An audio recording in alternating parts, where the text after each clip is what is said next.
you all know that this session is being recorded, and with some luck, we will be able to get I it don't up. have sound. You do, because we can hear you. Shelley, we can hear you. So if you don't have sound, maybe turn up your volume on your computer, because we can hear you, and I'm going to turn off your microphone. I think I got it. Okay, perfect. We can still hear you. So I'm gonna, good. We mute you. We're gonna just hi, Anne. We're gonna ask everybody to just please mute themselves coming into the room. We are recording this. We're hopeful that the recording will be out in the next, we'll say, week or so. And I just want to welcome you all. If anybody wants to put down in the chat where it is that they are joining us from, that would be wonderful. We have often people from all over the country and sometimes from around the world. And I think that's always wonderful for the guests to see. Today we have Barbara Karnes, one of my favorite people to have on the Elisabeth Kübler-Ross for Community Conversation. And for those of you that are joining us for the first time, please also put that down. You're all welcome. Thank you. Buenos Aires, Argentina. Cynthia, I think that's much further than me. I am doing this from New Orleans today, where I am with my New Orleans family for a couple of weeks. And I'm so grateful to have Barbara join us for a community conversation on treating advanced illness and a little bit of a conversation about how that all works. And I am also going to just introduce the foundation briefly. The Elisabeth Kübler-Ross Foundation, for those who know about Elisabeth's work, she was a hospice pioneer, she was a psychiatrist and a doctor. She also sometimes is known as the Death and Dying Lady. In 1970, she published a seminal book called On Death and Dying, which really changed the way that death, dying, loss, and grief is looked at here in the US in particular, but around the world. And her foundation now is set up to continue her work. And she is she was an amazing person. She was probably the most alive person I have ever met, even though she is very much thought of as the death and dying lady. She is 100%. She lived her life in a way that very few people did, completely open to new experiences, and always with the idea that people deserve compassionate care, no matter where they are, no matter what it is that they are hoping to achieve or where they live, that they deserve compassionate care in healthcare and at end of life. The foundation has chapters around the world, and Ken was just in Chile speaking for their chapter. In the Asian chapter, they have a group of people from East Timor, Nepal, Tibet, that just finished their first palliative care and end-of-life training. And that was just miraculous that a group of about 12 people were able to finish a training on palliative care due to the good efforts that Ken and the foundation there are doing.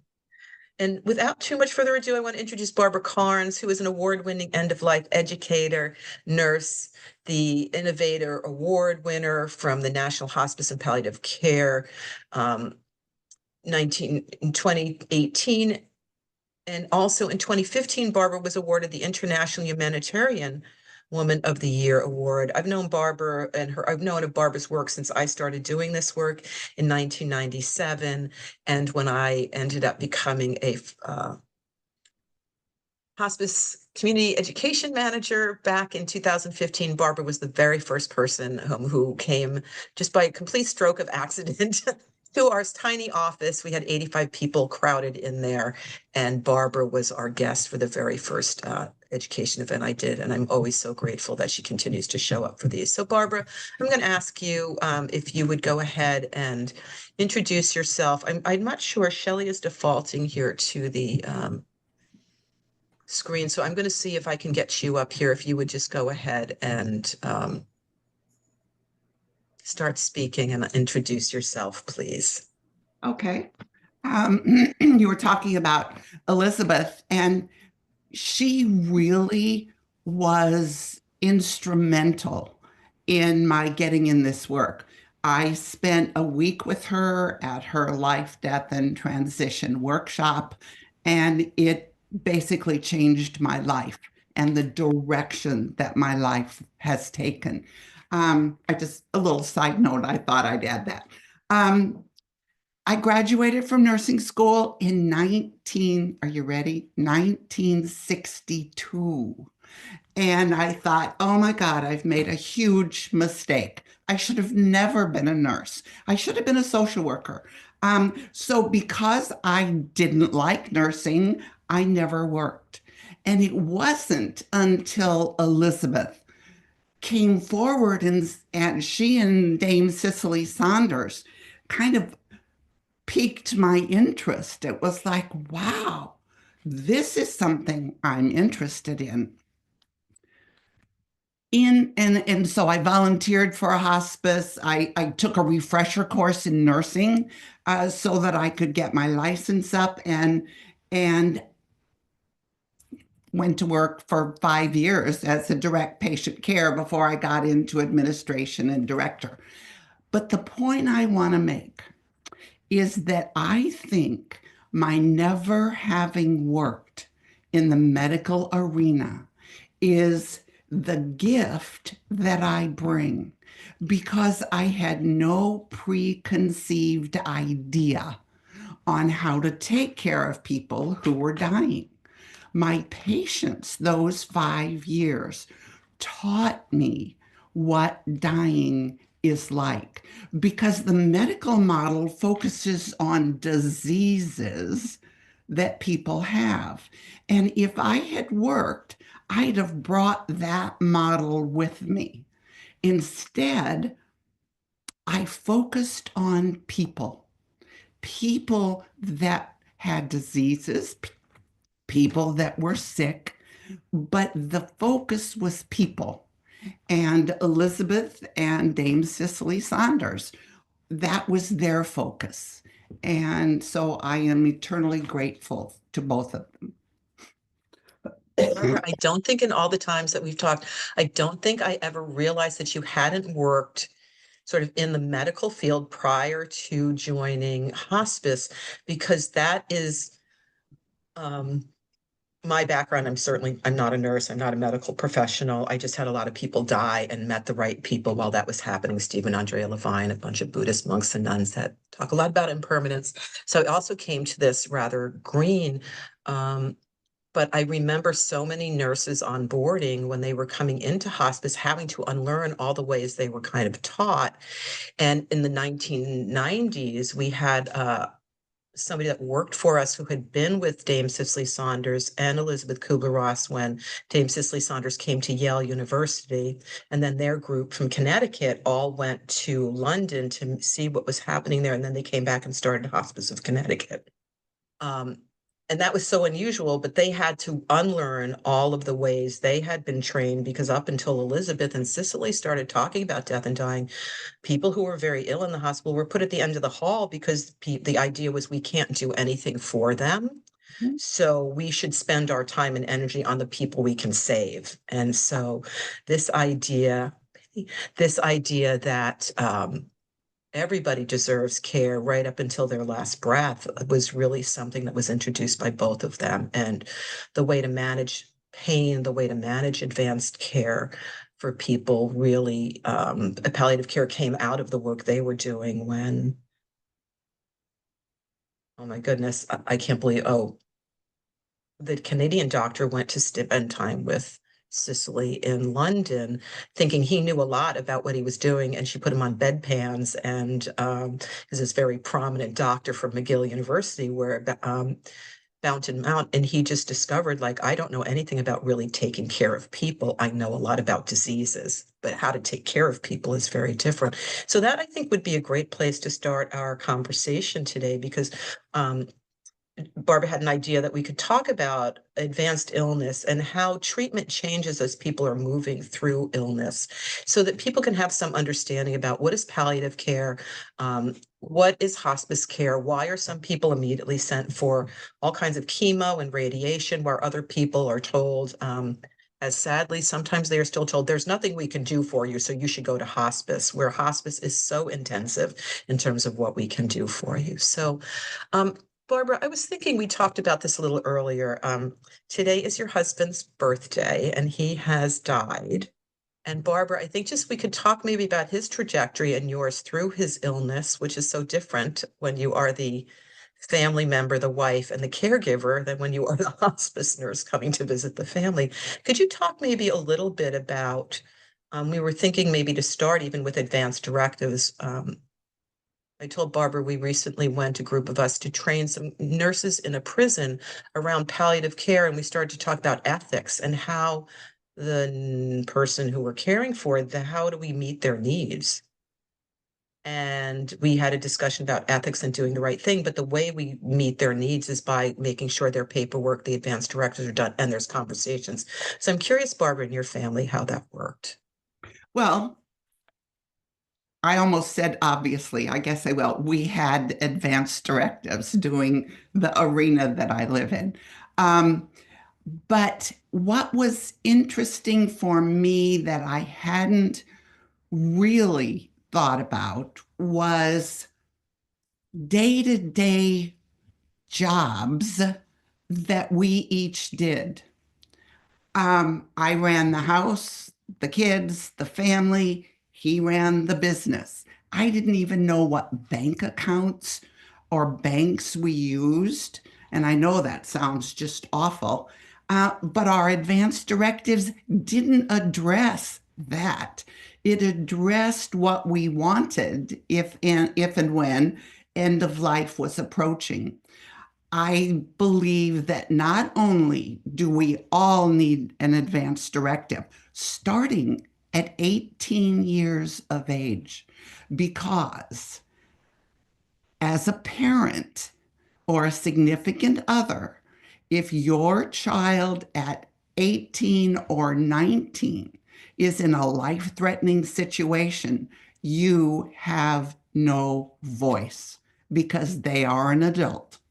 And so you want to make sure that you, as a parent, have a durable medical power of attorney for your adult children. Otherwise, and we as parents think, well, I know, but the medical association and the legal area, they're not going to recognize you after they're 18. So that's really important, and most people don't know that. Okay, so I came in, I realized when he was ill that I needed to know our finances and how to run the business, which he did. So I showed up in his office one day with a legal pad and pencil and paper and said, we need to talk. Tell me what I need to know. What are our banks? Blah, blah, blah. And he said, oh, Barbara, not now. I don't feel good enough to do that now. Okay. And so a couple of weeks later, I show up again, legal pad, paper. Let's talk. Tell me what I need to know. Oh, Barbara, not now. That's when I realized he was never going to tell me. Fortunately, I have 3 adult children who live here in town, and 2 of them work in the business. And so I went to my son and said, your dad won't tell me. I'm worried, I'm concerned. And Jay said, Mom, it's okay. I know I can deal with it. But after Jack died and Jay started uh, getting into the finances, he said, oh my gosh, I didn't know it all either. So it's really, really hard. And here you are grieving, and yet there's an element of anger, or there was in me, is look what the mess he left me in. Boy, Barbara, from the legal pad to the not knowing my mother when my dad was ill. He became ill very quickly at 67. He was diagnosed with leukemia and just 8 weeks in the hospital and just 8 months of just decline. But my mother didn't know how to put gas in the car. She did not know where any of the financial stuff was, what any life insurance, anything that she would be getting post his death. She did not know where one single thing was. And my father, coming home from 8 weeks of chemo every day, took out his legal pad and started making notes and writing things down on a legal pad for her. Bless In his the heart. bless his heart for trying to do that. He only got as looking at the notes, his handwriting just got more and more like unreadable as he like declined. But also, that is not the time to be doing those things. He couldn't remember some things. And so, around their house in his last 10 days, everything broke from the electricity to the sump pump to everything. My mother had to have him tell her all the people were. And I thought, the universe is working because she's going to need these people for the rest of her life in this house. The gardener, just, she didn't know any of those things. So ironically, they did have advanced directives for their medical treatment, but not really any of the other stuff that goes on. That paperwork was extraordinarily helpful because my brothers arrived 2 days before his death with a very different idea about what kind of pain medication he could be on.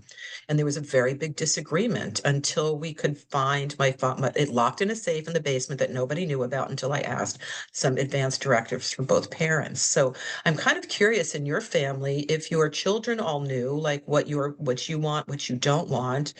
Um, if they knew about Jack's plans or what he did or didn't want for medical treatment, and kind of how those conversations happened, or did they just happen because you are a hospice nurse?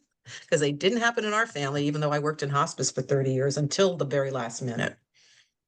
I think because our whole family has have been in the business of Mhm. end of life for so long, we just all were on the same page because we've been immersed in the challenges that people have that don't have things in place.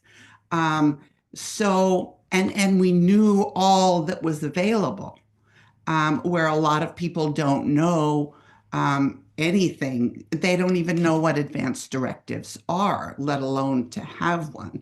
So we knew, I think the biggest challenge, and I'm kind of, well, okay, I'm going off topic, but the biggest challenge for me as a end of life educator who became a caregiver, which is totally on the flip side of where my knowledge base is. I learned so much as a caregiver that as a professional, I had no idea. Um, Food, and in Gone From My Sight, I talk about food in the 11th hour, but it wasn't until I'm pushing food on Jack, saying you have to drink this protein supplement every 2 hours. And I am very forceful. And at one point, he raised his hand and we'd fight over it. And he raised his hand and he said, "Get out." And I got out in the hall and I cried. And I realized I am trying so hard to keep this man alive, and his body is trying to die. And I think as a big part of us as caregivers is we focus on food. That's a way we can care and keep our special person alive. So as a result of that, I ended up, after he died, writing another whole booklet on food because, yes, I intellectually knew it and the challenge that a caregiver has. But walking in the shoes made a huge, huge difference. So that's one of the things I learned. I also learned that I gave him more time than he really had. And I Mm, think we do that unconsciously, with or without end of life knowledge. Doesn't make any difference how much you know. I think we're leading with our heart and we give people more time. I Jack was diagnosed the beginning of May, so coming up. And 4 months later, he was dead in September. The whole time, I'm watching him with the signs and all of that, but I'm thinking he'll make it to the holidays. And then January is probably when he'll let go.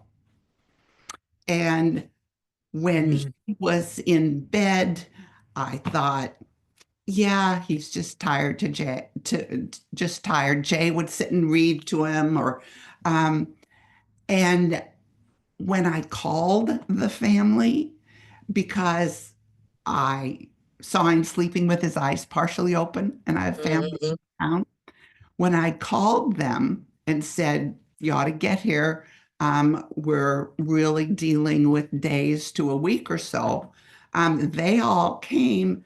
And that night, we're watching TV. He comes out with his walker, walking down the hall, sat in his chair, watched Lester like he's done for years, ate dinner. And I'm thinking, wow, I was so wrong. He's just had a bad day. Um, and just, a week or so later, he was dead. And now I can say, yeah, that was the calm before the storm. That was the rally that he had. But me, the professional, I didn't see it because I was looking with my heart, not mhm. my brain. Boy, I wish my friend Diane Gillan was on this call because she would just, when my mom was dying, I had been doing this work for 25 years already. Hospice education, had read your book multiple times, talked to people all the time about what's happening, where they are around death being imminent. I called my friend on the night of my mother's death about 4 times in the middle of the night. And she finally just said, Susan, you teach this. I was like, it doesn't matter. All this goes out the window because my mother's dying and you need to help me. And I Yes. just want to say that for people who are doing this work who have never, ever been a caregiver or have no background in hospice and end of life care, that information was still there. But in terms of executing as the caregiver on the overnight shift, I was useless with that because my mother was dying and we had had a terrible experience up until the last 10 days of her life. And then I wanted as much as that positive experience for both of us as possible. So it came way too fast, even though she was 90. Um, but that experience of like, I do this professionally and now I'm doing this personally, like those are not necessarily math that adds up. So I just, that crying out in the hallway, just all of it, it just resonates so close to home. And for people who have done this care and have not had 30, 25, 30 years of experience, I just, you're doing tremendous work. I tell people that caregiving is like the extreme sport that nobody's ever heard of until they're right in the middle of it because it takes everything. It takes everything from you.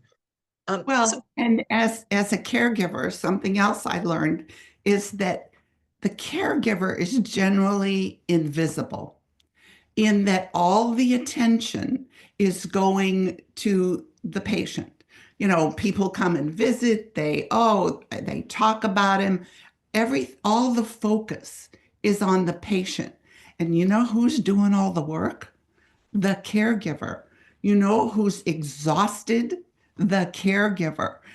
Who someone who having someone to sit down and talk with and say, I'm so angry today, or I'm so scared today.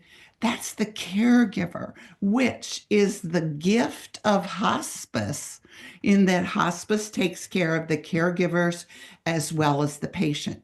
That's why you can't go in and make a hospice visit in 20 minutes and do a physical assessment and walk out the door. You've got to sit down with a cup of coffee at the kitchen table with the caregiver and talk and support and listen. Yes, thank you, Barbara. It's just, there's a number of people here. Somebody, iPhone user, I'm sorry, I don't know your name. Would you like to say something just about, you made a comment here about your situation with your own family. And if you would like to say something, you're welcome to just unmute yourself, give it a second. And if not, I'm happy to just read this for you. Just let me know what your preference is. Are you referring to me? Yes, thank you. Yes, I'm Hi. sorry, I don't know your name. I just see iPhone. My name is Dawn. I've been Hi, Dawn. working in long-term healthcare for close to a decade. Barbara has been such a blessing in so many ways, helping me care for probably 40 deaths a year for a long, long time. But the last 2 years, I ended up caring for my mother first, who died after very unexpected 6 weeks journey that left her with gallbladder cancer, and a medical community that failed to tell her what was obvious the first 3 days. And me trying to be a daughter with my mother, who didn't want to be chaplained. And then 2 years later, my dad, after struggled with Alzheimer's and then stage 4 lung cancer. But in both of those scenarios, my brothers didn't show up to the last minute and said that they believed they were allowing me to use my gifts. And I crashed and burned.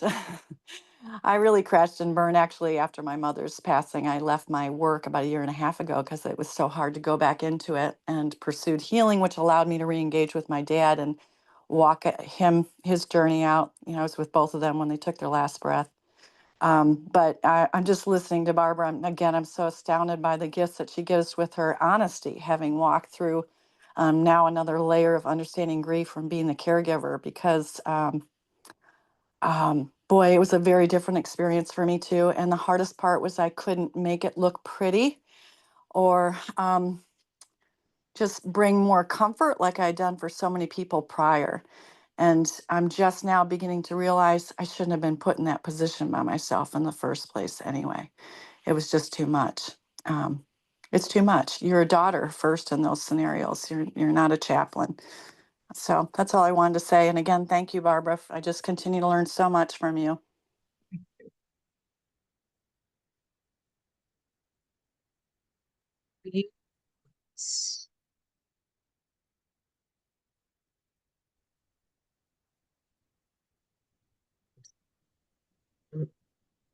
Anybody else here anybody else like to say something? Shelley, I see that you have Yeah, taken your, I okay. did. I unmuted. I wanted to share that I have been, well, my own husband has passed, and I was his caregiver. And yes, I agree with Barbara 100%. Don't forget the caregiver. When it was all done, my body had fallen apart because I neglected myself. But I've been through both scenarios. My husband, our family is extremely open, and we did discuss all ends of life needs, and he did sign a DNR, which made it very easy for me because I no longer had a decision to make. It was harder to put the dog down because he didn't have a DNR. And so we just let life take its course. And I also saw the rally at the end.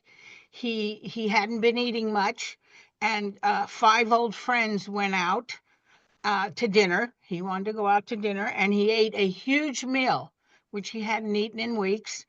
And we went home, and as you said, he passed several days later. It was just amazing, and I've seen it before. Then there was a best friend I had who, I guess you could say I was the caregiver, because her own children didn't come to help her. No one else stepped up. So my husband was still alive. Then we became her caregivers and responsible for a lot that was going on in the hospital. Unfortunately, she wasn't that old and didn't want to talk about dying, would not even consider, the hospital even pushed her to have some kind of directive. She would not even consider it. And then when she was at the end and had gone into a coma and into ICU, the children showed up. And then they accused me of stealing things and taking things. And they were very unkind. And yet I knew her wishes because verbally we did discuss it. And they didn't want to listen to me at all. And I got pushed out of the picture, and it was very sad because she lingered on for weeks on a ventilator, which I know she didn't want. And it was very hard to watch that. It was not as, it was certainly not pleasant. I mean, my husband's death wasn't pleasant either, but at least I could accept it that he went the way he wanted to. And so it was easier to accept that. And so, I am so happy for my husband that he passed so easily and with the wishes that he had. And I should be so lucky that people listen to me, because I don't know that they will when the time comes, even though I've discussed all of it with my family. Um, they could decide they want to do something else. And they do have the directive in order to have the power of attorney, but I do have a directive ready for myself. And so hopefully they'll let me go when the time comes.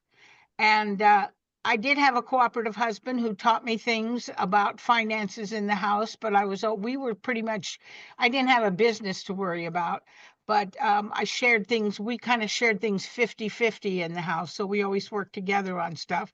But the things I didn't know how to do were minor things like locking my front door after 50 years. I didn't do that. And so my door was getting left open every night. And just Really? some other things that he always did that I didn't do. So you got to go down a list and figure out, what is he doing in the house? What do I need to learn? Just like locking the door every night. So Kelly, thank you so much. I think that your situation with your friend and your husband are two like sort of opposite experiences yes, that people can they have were around definitely these. different. And thank you so much for sharing those. I think thank you so much. Sure. Marie, I Yes. think you had a question. Yes. Do you want to Yes. go ahead and ask? And then we'll come back. There's a couple of Can other you people hear in me? mind. Can We you hear me? can Oh, okay. perfectly. Just a couple of things. When Barbara was talking about at age 18, one daughter's married to a military person who went to Afghanistan twice. She's been married 12 years, and they sit them down. I was shocked, happily shocked. And have them go through advanced directives and all this before they're going overseas. It was very interesting about 10 years ago. So that was something I was happy that the military was doing. My girls have been raised with me, and I've done hospice since '93, but I'm from a family where we have a BRCA2 mutated gene, large Italian-Irish family. I've lost near 50 to cancer. So it was a way of life for me as I grew up and went next door to say goodbye to grandpa. So my husband has Alzheimer's. He's had it for 20 years. He has the Bruce Willis type. He's 12 years older than me, wouldn't let me do the finances until I knew something was wrong. He's now in a facility 5 years. We lost our life savings, 1.5 million. We lost our home, etc. But we didn't lose our life. So yeah, and I can say I was speaking in tongues and they weren't heavenly back in early 2000s.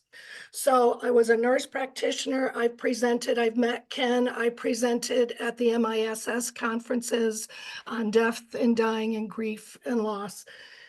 I, every day with my husband, have to go through those stages. He'll call me or text me about something. I get upset. I get depressed. I just rescued a blind 7-year-old Yorkie poo because I need a buddy in the house. We've been married 41 years and I'm lost without my male husband. So on advanced directives, 20 years here in Southwest Florida, when I've gone and educated the community, I bring empty boxes wrapped up in gold and silver with bows, and I put them out on the tables. So wherever I go, whether it's medical, whether it's lay people, the public, what I say to them is, and I lift up the box, let this be your last gift to yourself, and let this be your last gift to your loved ones. And they look at me like, what do you mean? Don't pick the eldest because they're the eldest or your favorite. You need to pick somebody who's actually, in the horrific accident, is going to honor your wishes. And I go through examples of people and experiences that I've seen through working at hospice, working at a cancer center, and in my own life. But we still have so much to go. All these years, and it's still, like you were saying about hospice, go to hospice. I don't know if I had money to put up on a billboard in our community, I would say hospice is not a place to go to when you die. It's a philosophy. And I wish I could do more. I do try to volunteer and educate, but those were just some of the things I wanted to mention. Thank you so much, Marie. Mina, you had your hand up. Yes. Would you like, there you go. Why don't you go ahead? And then I think Joy would like to share something. Thank you. I just had quickly 4 things I just wanted to name. One is I just have immense thanks for EKRF and Barbara and Susan for you creating this space for us as practitioners and caregivers and multitudes of identities being able to share honestly with each other what everyone is, and also thanking everyone for sharing very personal stories. I'm Mina Devadas. I'm a family caregiver for the last 15 years and a hospice volunteer and an end-of-life doula. And they're just, they are layers, like the layers of our experiences truly come to that family caregiving role. It really pushed me in so many ways. And I just want to say, Barbara, you're gone from my site booklet I got 9 years ago as my husband was dying. And your work really has compelled me to study and be part of a learner in this space. One thing that I was very grateful for was having advanced care directives for my 94-year-old mother when she passed in December. What I would also say is super important, as I did my own years ago, to make sure the person that you're appointing is very versed in your wishes, and like anything that is unclear or that they may value-wise question, to make sure those are all ironed out, or understanding if you need to pick someone else who will be willing and comfortable to assume that role. So I just wanted to lift that up. And then I just wanted to throw out there an experience I've been having, that because this conversation's so important, and I feel like the fear around dying is just so prevalent publicly at large, that it's hard to even get into the conversation. and then it's not, some of our orientation and consideration in working with dying folks is not universally kind of considered in all, or it's considered differently depending on what kind of practitioner you are.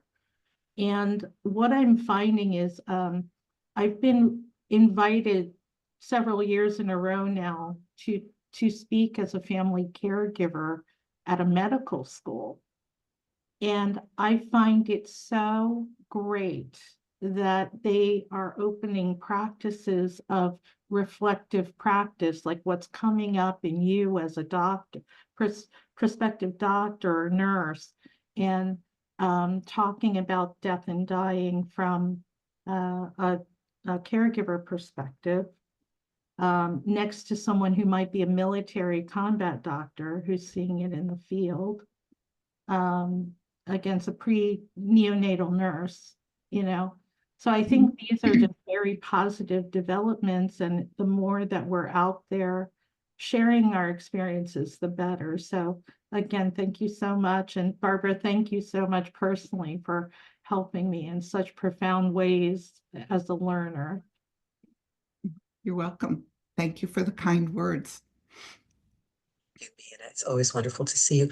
Barbara, Joy had a question that she had put up, and I asked her if she would just ask this because it will lead us right next into the next part of this conversation about treatment for advanced illnesses. Joy, do you want to just share a little bit about your experience? You said here that you were confused about the choices that you were offered, home health care versus hospice. Yes, thank you. My Yeah. husband passed 5 years ago after a 14-month illness with multiple myeloma. I have done reading, I've done Grief Share, David Kessler. I ordered the books. I'm waiting for them to arrive from your foundation. I think I was the caregiver. In fact, I left my job and told him no way was he going to drive himself to any of these treatments. But palliative care became part of, we reached out, we had the advance directive updated. We reached out and we had people we were supposed to be working with. But I found that disappointing. I don't know if it was the COVID experience or what, because so many people were not serving, I guess, us, the patient, the caregiver, as they may have. And that and the oncologists were no help. But when it came time, he was hospitalized for an infection on his finger and they could not get rid of it. No one was honest with me about this. He was in the hospital for 10 days, I thought, on an IV, you know, helping take care of this. But in the end, they were like, well, we're going to send him home. And I'm like, oh, so he's okay now, right? And they're like, well, he's finished the course of treatment. They really weren't honest. I go and I pick him up. The man is very ill. He can hardly move. Within a day or two, I get a call from some representatives from hospice, representatives from home health. And I'm totally confused because they're not the same. And I'm trying to figure out which way we should go. And no one's actually advising me that he is in the final days of his life.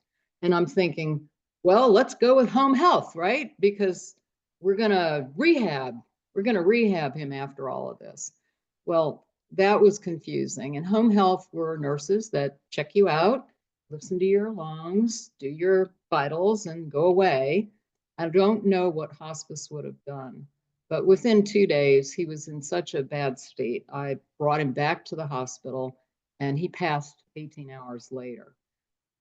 That whole question of hospice versus home health, I feel that there should have been, I don't know if the palliative care practice should have helped me with that, but what, I don't feel like I made the right choices by him. It's confusing. And I, by the way, I'm so affected by this. I am very interested in hospice volunteering, death doula. I feel like there's something to be learned here that I could share with others, but I'm at that beginning of that possible pathway. Any thoughts about hospice versus home health at the end of life and the dishonesty or lack of honesty in the medical practices? When Joy, Yes. It's so interesting that you bring this up now. Pardon me, wait a minute. I just wrote yesterday a blog on the difference between home health and hospice. How fortuitous is that? But so you'll have to go to my website and read the blog. But just recently, I had this, do I say epiphany? Maybe. Um, pardon me. There are various kinds of diseases. Number one, there's a disease that you can fix. And you take medicine, you have surgery, you do whatever, the medical establishment fixes that disease. There are also diseases that may be fixable and may not be fixable. And this is where honesty from a physician is often hard to get. As I said, that's a limb that I'm teetering on, but it may or may not be fixable. And then there's another kind of disease that is not fixable. No matter what you do, it is not fixable.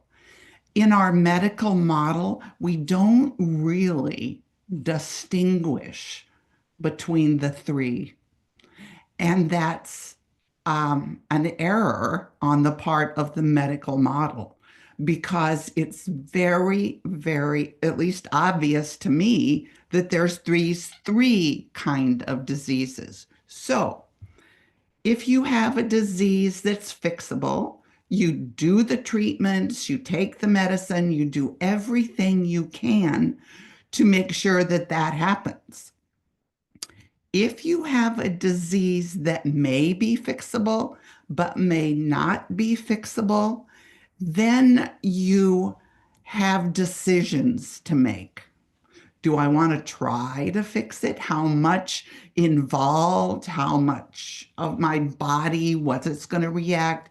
You have to think this through and then make your choices. If you decide you have a disease that may or may not be fixable, that's home health.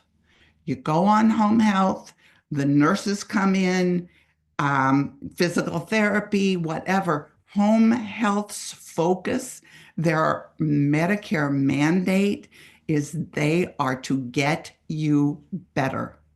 And all their charting, everything they do is to get you better. And if they can't show that you need home health and that you are getting better, then they're going to discharge you because they're not going to get reimbursed. They also, another home health aspect is you need to be homebound. And homebound means you have trouble leaving the house. Otherwise, Medicare or insurance wants you to go to the doctor's office and get your treatment or whatever. But if you have a challenge leaving the house, then home health will come in and work with you to get you better. But for the diseases that you're not going to fix, the person is going to die. That's where you need hospice, because hospice takes care of people that are dying. In fact, their mandate is if they can't prove that you're getting worse, then Medicare is going to have them discharge you. So it's the reverse of home health.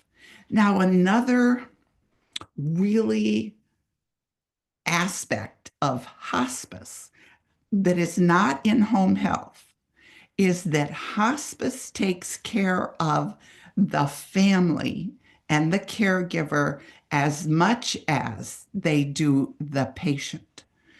It's a team that hospice works with everyone. Home health, their focus is the patient. They're not looking at the caregiver. They're not looking at the family. They're there to address the physical issues of this patient to get them better. Now, back to advanced directives and a durable medical power of attorney. For both of these, because I have to say, people die on home health, just like, not just like they do in hospice. All of hospice patients die, but people die on home health. So we all need, no matter who's helping us, a durable medical power of attorney. Where does palliative care fit in this? Palliative care fits into, in my mind, the maybe we can fix you and maybe we can't fix you. And you can have treatment and be doing treatment with palliative care, even though it appears the treatment isn't working. You can't be doing any kind of treatment with hospice. So the progression in my mind is home health, palliative care, hospice. How's that? That's really helpful. That is really helpful. Yes. Yeah, I can't say I've heard anything so succinctly put together. Thank you so much. Yeah. Barbara, I also think that people get very confused around like hospice is a subset of palliative care. Medicine has become so specialized in the last 40 years that what doctors used to be trained to do, which should be take care of a whole person, know who that person was, who their family was, what was important to them, from cradle to grave. Like our family physician, was at the hospital when my siblings were all born, and he was with us right up until we went to college. Like he knew everything about our family. Then medicine really changed. So there's all these specializations, and palliative care is really sort of a coming back to a whole person approach. Who is this person? What keeps them comfortable? What is their quality of life issues? What are the things that are most important to them? How would treatment affect those things? And as Barbara said, you can have palliative care throughout treatment, aggressive treatment for cancer. Palliative care can really help with a lot of the other issues around pain management, around quality of life, spiritual care. And then it becomes all palliative care. Hospice is all palliative care, really. Just whole person care, looking at spiritual, psychosocial, physical issues, pain management, how to keep somebody as comfortable as possible and honor what their wishes are as much as possible. And Nancy just posted up here that this in 5 to 7 minutes, you gave like answers to questions that people continue to have because doctors are trained in specialties now. So if you're an oncologist, you have no idea how to have an end of life conversation with somebody because that's not your specialty. But you are an oncologist because you are really good at managing cancer. So if you want to have lots of conversations about managing cancer with that doctor, they can do that. But if you want to have a conversation about, well, what if this doesn't work? What are the other options? They're not going to have really most people any idea. And one of the best books about navigating that was Jessica Zitter's book, Extreme Measures. She's an extraordinarily skilled ICU nurse, family of physicians, grandparents, parents. And she thought she was going to be the hero until a palliative care nurse educated her while she was, what the nurse said, torturing a patient. And she pretended she was on the phone calling the police saying, "Hello, officer. Yes, there's a doctor here torturing our patient in the ICU." And Jessica just stopped what she was doing and listened to that palliative care nurse talk to her about, this is a person and you can treat the disease, but what else is happening for this person? And that changed her whole life. So, yeah, anyway. So, Well, yeah, can I just pop yes, this in? please. Gerontologists are now coming into focus. Yeah. And really, I think that for us that are, 65 and older, I believe, although my gerontologist has everyone in my family except my 53-year-old. So she's got us from 60 years old up to me. And that is a specialty because getting old has its own challenges and its own medical everything. And so, as you said, our medical model is so specialized that a gerontologist kind of addresses all of the old age issues. Yes. I heard Louise Aronson when we interviewed her a few years ago, still when I was at Mission Hospice, and she's a University of California at San Francisco gerontologist, and she said that there are less than one gerontologist per like 100,000 people. It's such a rare specialty, even though our age, like this, the baby boomers, it's all happening now. People are aging. There's so few people really trained for this kind of care. So you're very lucky to have somebody like that. Here's a great question, Barbara. Oh, go ahead. Go ahead. I was just going to say there's one in Vancouver, Washington, and I go to her, but one. Yep. Yeah. A wonderful question was asked here. Why don't hospitals require a consult with palliative care before discharging someone from the hospital with stage 4 non-curable cancer diagnosis? Why? Yeah, I'm with you. How come? How come that doesn't happen? How come palliative care isn't immediately assigned to every person who shows up at the hospital with cancer? Because they are going to be navigating that for years. Mhm. One thing I found with palliative care is that how it's delivered varies so differently. In one hospital, I had a friend who was acutely ill in pain that they couldn't manage. I asked for a palliative care consult, and the doctor came and said, "We can't do that because he doesn't have stage 4 cancer. And that's what palliative care is for." And I was like, "Are you the palliative care doctor?" And she said, "I am." So in that hospital, unless you had stage 4 cancer, you couldn't get palliative care.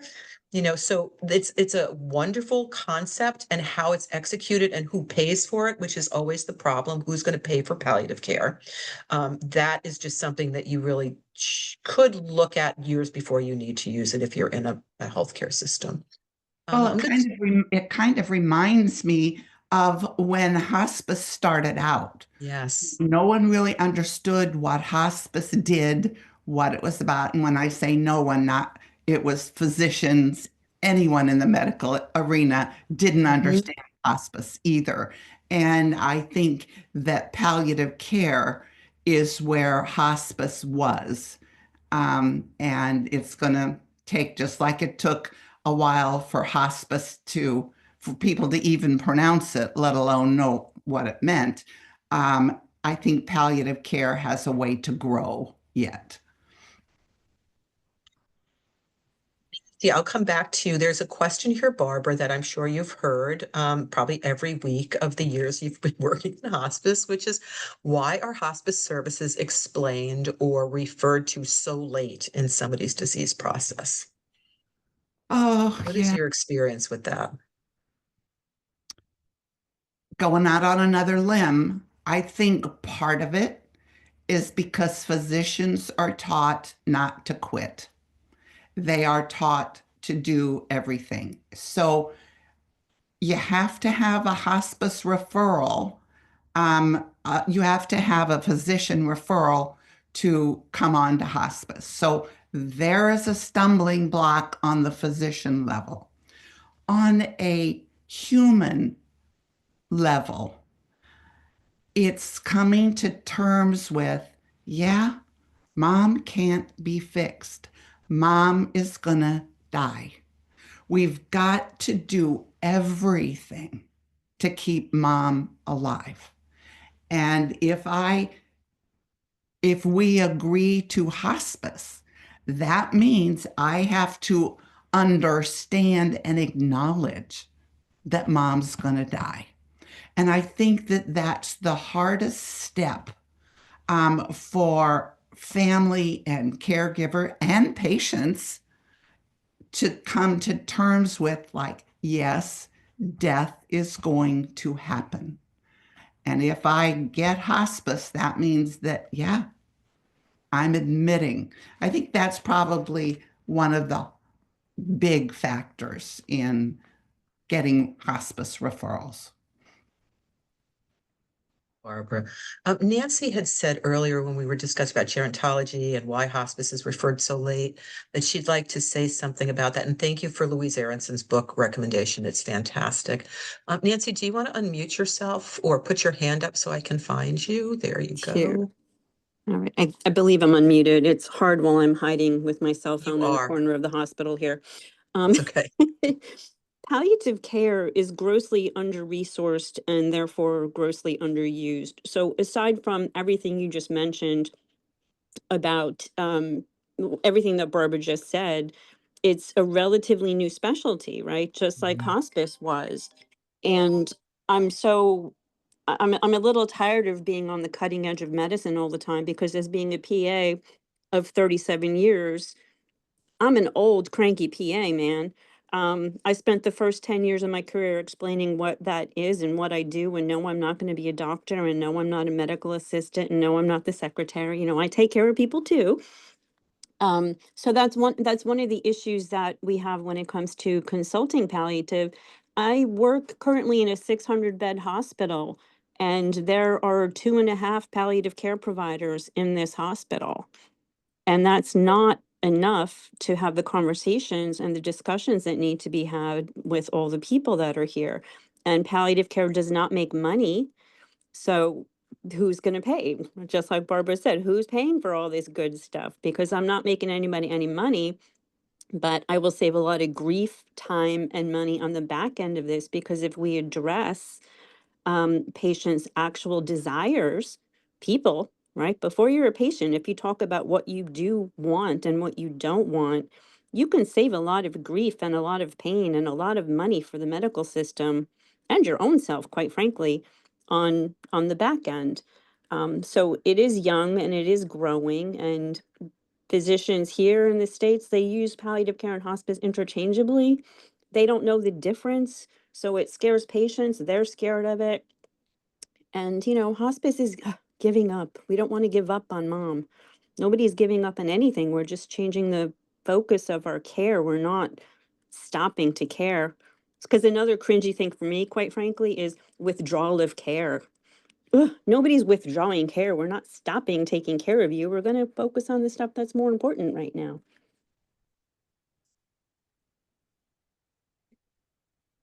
Thank you, Nancy. Yes, all wonderful information. And, you know, I think that's something that people get confused about on hospice when we say there's no aggressive treatment for hospice, related to the disease diagnosis, not related to if you have diabetes, we are still, of course, going to take care of your diabetes. But we are not going to continue to pay like for chemo or radiation, the aggressive treatment of the disease process that person's being admitted for. Aggressive treatment of pain, for sure, that's happening on hospice. So I think the word choices can be confusing to people too. Barbara, there's another question for you here about why do doctors never say that you're dying? Neither my friend nor my husband were told that they were near death.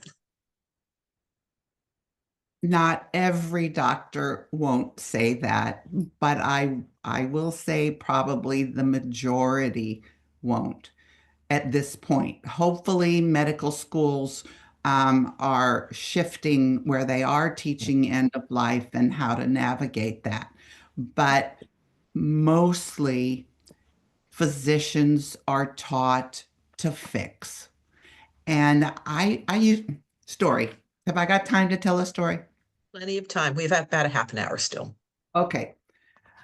I used to do grand rounds or physician monthly meetings where I would talk hospice. Every single time when I would finish, some doctor, generally older, would say, "You never, ever stop. Everything I learn for doing for one person can help many, many more." And so we wouldn't refer to hospice because we're not ever going to stop treating. That's how we learn to cure disease. Now, I totally disagree with all that from the standpoint of, yeah, that's how you learn. And yes, stopping treatment and trying all this stuff is great. I think for this scenario, the patient needs to have the choice. There's people out there that, yes, I will do this for science. I will let you do everything you can to fix this disease, and maybe it'll work. And if it doesn't work, it's still going to help someone else. And I feel good about that. But give me the choice. I personally wouldn't choose it. I don't want all that. I don't do doctors, probably because I've worked with them so long. But people need a choice.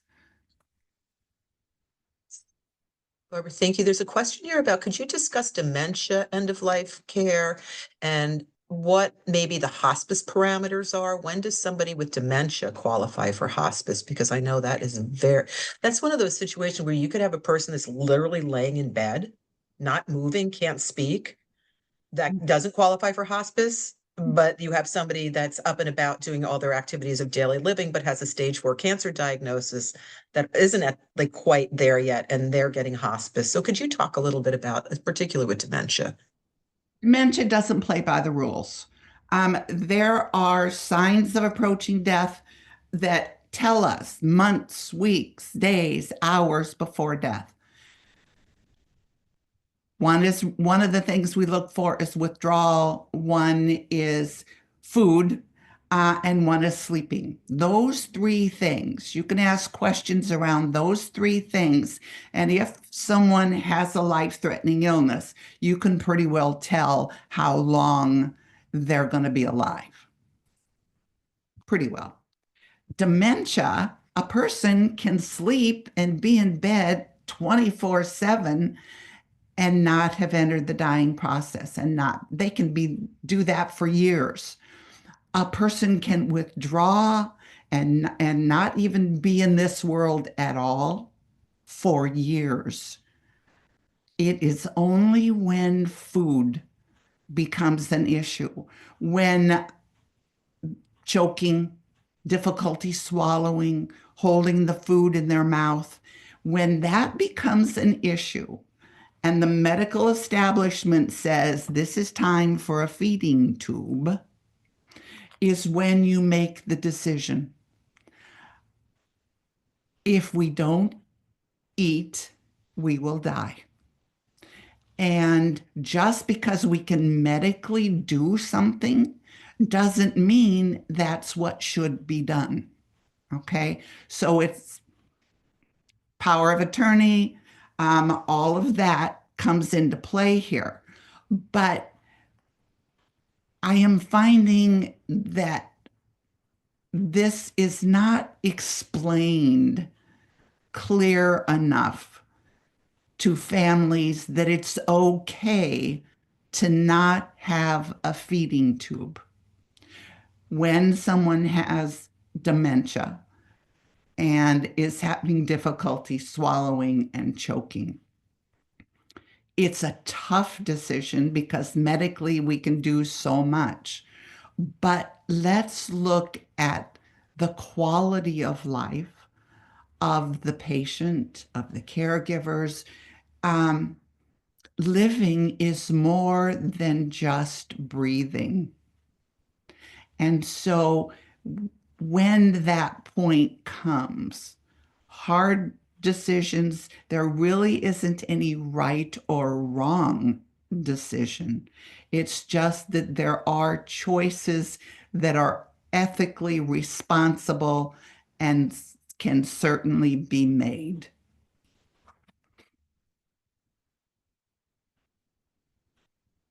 Matt. Yes. Yeah, people commenting. Joy was just mentioning that when when her husband was back in the hospital, the emergency room wanted to bring the ICU doctor down. And she stepped out into the hall to meet the ICU doctor and said, if that was your father in there, would you be recommending ICU to him? And the doctor said, no, I wouldn't, which is often like the way you have to phrase things, because doctors have very specific language that they'll respond to.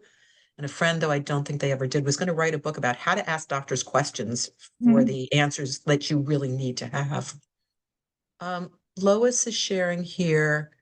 Her husband had Alzheimer's. He was on hospice and did start choking. They did not put a feeding tube in, and now she is a volunteer for End of Life Choices California to discuss end-of-life planning, help people understand end-of-life options when their disease is not fixable.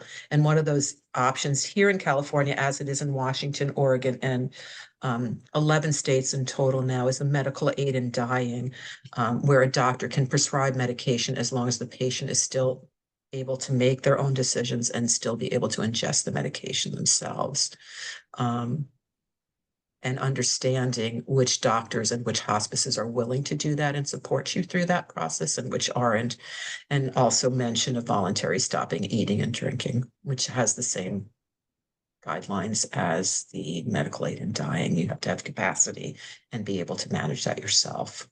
So many, I get letters all the time asking me about the voluntary stopping eating and drinking. Like that's a bad thing. That is the natural way the body dies, is it stops eating and drinking all on its own. And so if a person, to have medical aid in dying is very expensive to buy the pills. If you want to die, and most people who have been diagnosed with a life-threatening illness think about it, but very few people do it. But almost across the board, the person's going to think about it in the months before death. So if you really want to do it, don't eat. It doesn't have to be severe. There's a website online somewhere that gives you how to do this. And it's very severe. And it was like, really? It's like you can't have any sips of water. You can't have this and you can't have that. So what? You know, if your mouth is dry, sucking on ice cubes isn't going to keep you alive any longer. It will keep you more comfortable. So we don't have to be strict. And naturally, the person is going to gradually stop eating. Yes. There is a woman who speaks quite a lot about this. I think she was the first person to kind of write about it. This V said, her name is Phyllis, I want to say Shafley, but I think that's the wrong last name, but close to that. And her husband had cancer, which he had treated aggressively. And during the last part of his treatment was diagnosed with dementia. So he was like, oh, great, now I'm cured of cancer, but I have dementia. And he had said if things go badly for him, he wanted to do VSED, the voluntary stopping of eating and drinking, but his wife agreed to support him. And then once he had the dementia diagnosis, they realized that he had to have capacity every day for the VSED to be legal. So she could not withhold water or food from him. So thank you. It is Phyllis Shafley. Thank you. I always think I confuse her with the woman from the 60s that was the political person. But anyway, she wrote she had her caregiver call the police because the caregiver did not understand what they were doing and was saying that she was withholding food and drink from her husband, which is illegal. But she would have to remind him every day, you chose not to have food and drinks. Do you want that now? And that reminder every day was enough. He still had some capacity to make decisions. He would say no, but it was very fraught because people did not understand that then. And she got called once or twice, once for Adult Protective Services and once the police. So yes, it's that can be very fraught and also very effective. There's a reference to something I'm not familiar with. Good Palliative Care 411 SC Annenberg Norman Lear Center, Hollywood Health. I'm curious if anybody else has a question here that they would like to ask. We have about 14 minutes left. I'm curious if Barbara has answered. Okay, Sean Marie, why don't you go ahead? If you have a question, please go ahead and ask Barbara. And you can just unmute yourself. Okay. Hi, Barbara. Hi, everyone. I'm coming to you from Idlewild, California, and I'm a non-medical end-of-life sacred passage doula. I'm a hairdresser and a bartender and a cocktail waitress and a truck driver. It's my background. But I had the privilege and honor of walking my mom home. She was bedridden. She'd had to have part of her colon removed, had a bag, and she just had enough. So I had everything in place. And went from having Taco Tuesday with her, brought tacos into her. She was in a care home here in Southern California. And then I get a call Friday that she's not doing good. Saturday, I get a call that she's on her way to the hospital. She ended up showing up with toxic septic shock syndrome. And I had to advocate and fight for her with papers in hand to stop medical treatment. And some of the reaction of the medical staff, because they just don't understand. They don't get it. They're treat, cure. And the next morning, the doctor came in with a bunch of labs and said, "Oh, wow, the antibiotics that I had started that you had me stop were working. Look, blah, blah." Well, he didn't tell me the rest of the report that her organs were shutting down. And you could physically see it in the apparatuses and things. So anyways, it was a very hard walk, but it was, I could see it in his eyes because I said, "We're not there anymore. She's not treatable. You can't fix her. She's taking her final walk. She's on her way home." I said, "So we need to switch over to hospice care," because she had graduated off of hospice for like 6 times. And I had put her on palliative care when this event took place. And the facility didn't handle things properly. But anyways, but the relief in that doctor's eyes when I told him, we're not there anymore. We need to get help. And then the transition, the paperwork dance, she went for 12 hours without any pain medicine. And that was extremely painful. I mean, her joints were like 5 times bigger than they're supposed to be. But it's important to advocate, but it's also the bottom line of the point of my raising my hand. And I wanted to comment earlier in the conversations is that death and dying just needs to be accepted.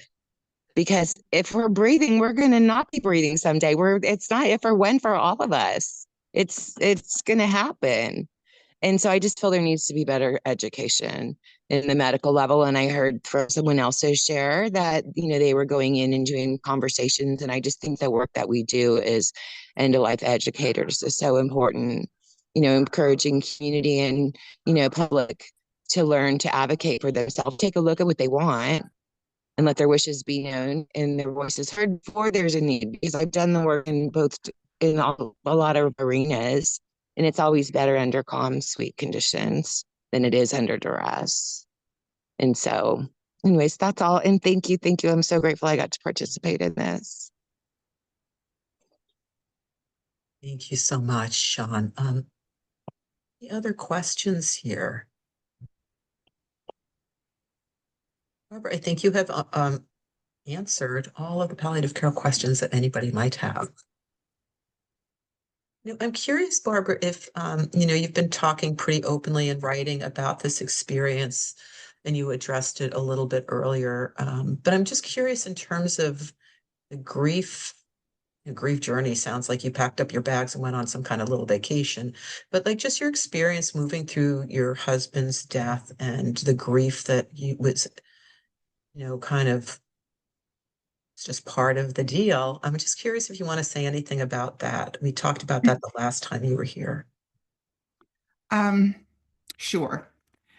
One of the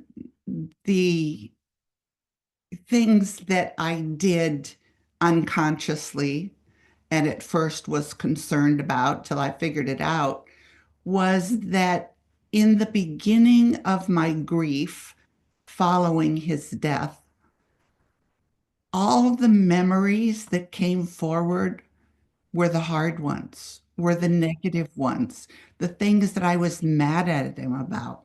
And I thought, oh, what an awful person I must be because I'm having trouble remembering the good stuff we did.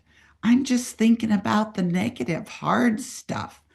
And what I finally came to conclude is that I had to get rid of all the negative stuff that I'd carried around. We were married 63 years, that I had carried around with me. I had to get that off so that I could really touch into the good times, and decided it wasn't just me, that a lot of people have this but won't talk about it because as soon as someone dies, they're elevated to sainthood. We only say good things about them. And here I am thinking all this negative stuff. So that's one. The other thing that I've learned in my grief process now that it's a year and a half is, I will say my history is graduated from nursing school, married when I was 21, had a child at 22, and went from being supervised or cared for by a parent to a nursing dorm with a very strict house mother, to 2 weeks after I graduated, getting married to a husband that was 7 years older than I am. And he was the boss. And for 65 years, well, actually my whole life, I have never been a me. I have always had someone that guided, directed, told me what needed to be done. And I would have never thought of this until I am in these shoes, and I'm having to learn how to be a me. I'm learning what TV shows I want to watch. When do I want to eat dinner? When do I want to get up in the morning? All of these simple little things that I never thought about because we will have Jack likes meatloaf, so we'll have meatloaf for dinner. Or vacations, well, he wants to go and I want to go too. But it was never just, Barbara, what do you want? And so this has been a very learning experience for me to figure out really who am I? What do I want in life? And how am I going to do that? So it's been a great adventure. Yes, I loved him, 63 years worth. We had good, we had challenging, that's life. Do I miss him? Sometimes. Do I like my independence? Sometimes. And all of that's life. It's like if life is a school, which is what I consider life is school, we're here to learn, then being a me is a new course that I'm taking. It's a new lesson that I'm learning. Barbara, somebody asked while you were talking about this, what are your most, I would rephrase a little bit, what is your most surprising me moment that you've discovered about yourself? And what's the most challenging that you've discovered about yourself? Wow. Okay, I haven't thought about that. It's going to take a second. It's okay. I think the hardest is when you're a me, you have all the responsibility for everything that you do. It's all on my shoulders now. Whatever decision I make in painting the house or what I'm going to have for dinner. It is all me. And that has been a challenge, a challenge. What was the other part of the question? I already forgot. I got so into What there. what is the most surprising thing or enjoyable thing of your me discoveries? I think the freedom to do whatever I want. Whatever I want.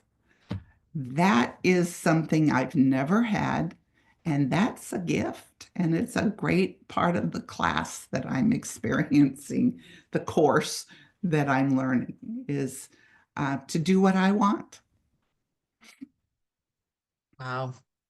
I can't, and it's just incredible that that all is part of your experience of grief. We tend to think of, I think most people experience and think about grief as a very one-dimensional sort of like piercing to the soul, horrible thing that destroys part of ourselves.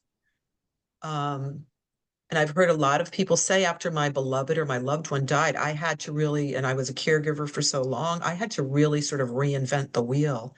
But you're, talking about this as much more of a discovery process of things that are already there, but didn't have a place. It's like planting seeds that weren't watered really, maybe, and now the seeds are growing and you get to see what kind of flowers are coming up. And, to think about that all as an experience that's available while you're grieving and choices people get to make around grief, that you can make this choice to see who am I without my beloved or my loved one. And also there's going to be days where you're just flat out on your back. I mean, that's also part of grief for most people, but I think having the sense that there's choices to be made in that experience that can be really revelatory is something that we don't hear a lot about in people's grief experiences.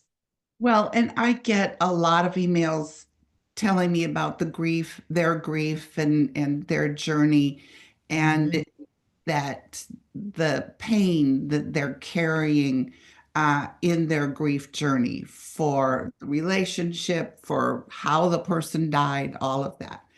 And my recommendation is that each person sit down and write their special person a letter and put everything that they ever wanted to say about the positive and the challenges on this letter, in this letter. Then all the tears, everything. Then burn the letter and scatter the ashes to the wind and let how well you live your life now be the gift of love that you give to the person that's gone. And I cannot imagine a better note to leave this conversation on, Barbara. We have gone from advanced directives and ethics around decision making for people who are ill to palliative care, advanced illness treatment, to grief. I feel like we've gone through the whole cycle. A lot of territory. Thank you so much. And there was a question that somebody asked. I'm going to suggest that maybe they write to you because they're starting off as they've worked a long time in hospice and end of life care. They're starting off as an educator and kind of wanted to know where they might start thinking about what to do, kind of like what your trajectory was. So that might be a better, just sort of a question. And yeah, I think also, Shelley, I had to sort of forgive myself for everything I thought I did wrong caring for my husband. Yes, 100%. There's hindsight is terrible and also always 2020. And that is not what's going on in the moment when you're the caregiver. And there is like the mind sometimes is just a bad like reporter. So it's not a reliable reporter. So for people that do caregiving and are continuing to engage in that, just be kind to yourself around that. I And have a Barbara, question also. oh, That's sort of general for the group. I also have a fear myself of dying. And that's how I ended up getting into the organization, the Elisabeth KB organization is because I read a lot of her books, and I have to deal with it from my side, for me, myself. Can you make any recommendations? I think that's another workshop, unless Barbara Yeah, I has something know. she Is would there like to one? say in a minute. In a minute, we could invite Barbara back to talk about how to get more comfortable with thinking about your own death. Yes, that's Um, what I've been working on. yeah. But Barbara, do you want to say Exactly something? what Because I we are right at what the most important question, 129. Anything you would like to say, Barbara, about that? But we could maybe have a discussion about that. oh, I would love that. I was gonna say exactly what you said, which is that's a whole nother Another session. workshop. Oh, I realize that, but I thought I'd throw a wrench out. Yeah. Thank you, Shelley, for throwing a wrench in that. But I think we're going to continue to just close. And Barbara, that's a great idea to have. How do you get comfortable, like with thinking about death, your own death and your loved one's deaths? And Wendy has a question. We're going to put Barbara's how to get a hold of Barbara. It's going to be in the email that's sent from Eventbrite as soon as Ken Ross is able to put this up online. And sometimes that's immediately, sometimes it takes a little bit of time. But in terms of burning the letter, I think that that's a quote, yes, from the replay. Thanks so much. So Barbara, again, just thank you so much for your time today and for your incredible honesty and sharing always so beautifully the journey you've been on for 40 years through end of life care and more recently as a caregiver and a person who's grieving their beloved. It's always a joy to be here. I love the interaction and the discussions we have, and I look forward to coming back. Great. Well, we know what our topic will be, so I'll let Julia know.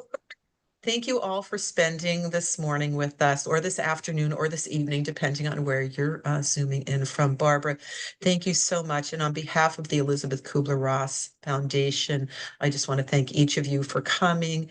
And I'm going to turn off the recording right now, and then I will be able to stay on for about 5 more minutes. I don't think Barbara will be able to, but the recording is over now.